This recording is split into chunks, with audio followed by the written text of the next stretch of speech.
Good morning. I'm going to start this morning with a question. What does it mean to you when we say we believe in and live our UU values?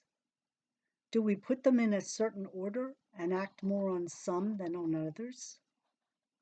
I suspect that order changes over time, just as our own circumstances and abilities change. There are times when our priority is providing and caring for our family. When did I choose to place a high value on a livable climate and then spend an extreme amount of time researching and advocating climate action? It seems to me it all happened by chance in a conversation at UCH Coffee Hour. At the recent UUA General Assembly, I listened to a session called Ocean Justice by Christina Conklin, a UU from Portland, Oregon, and author of The Atlas of Disappearing Places. She talked about her gratitude for having been raised in a UU congregation with this long tradition of environmental awareness and activism, following on the seventh principle, respect for the interdependent web of all existence of which we are a part. Regarding the seventh principle, she writes that what is new in the 21st century is the increased complexity of the web and the speed of change cascading through the systems, as we have entered an unstable and unsettling time in human history. She counsels us not to turn away, but to transform our fears into action. What we do and when matters.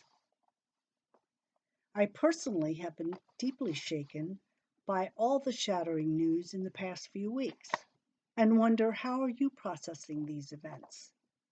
How do we manage our fears, sadness, frustration, and anger? Several weeks ago, Michael and I attended a hearing at the Pennsylvania House Environmental Resources and Energy Committee, where 6 nationally known climate deniers spun their blatantly outrageous and false claims to the committee. We have a serious problem with truth-telling within our House in Harrisburg, something I would like to address with our UU Justice Environmental team. A responsible search for truth is our 4th principle.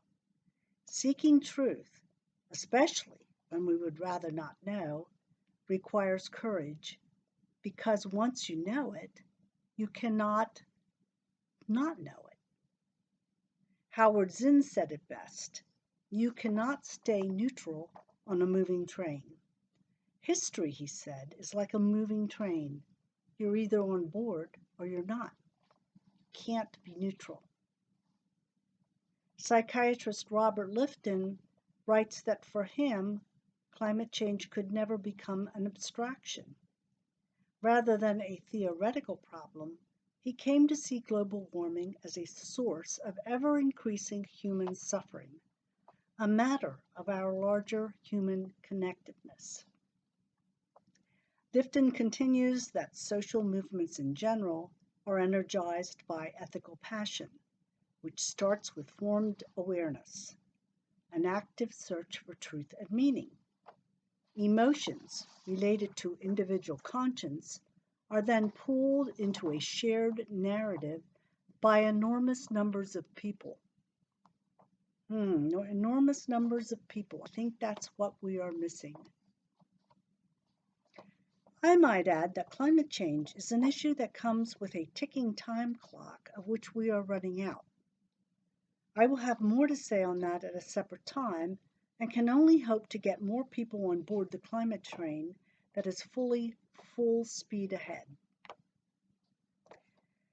Advocacy takes effort and persistence. That's why working together in community is so important. UU Justice PA has informed and committed people working on issues that matter to them. Meeting regularly to support one another is an important way to connect with UUs who share your own deep concerns. Advocacy works better with hope.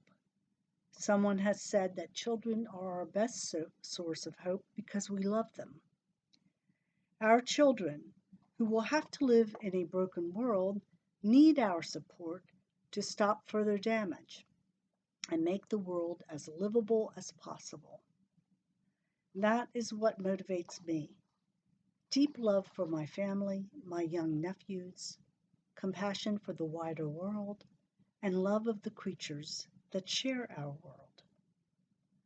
We have choices to make, and the quicker we make these choices, the better off we will all be.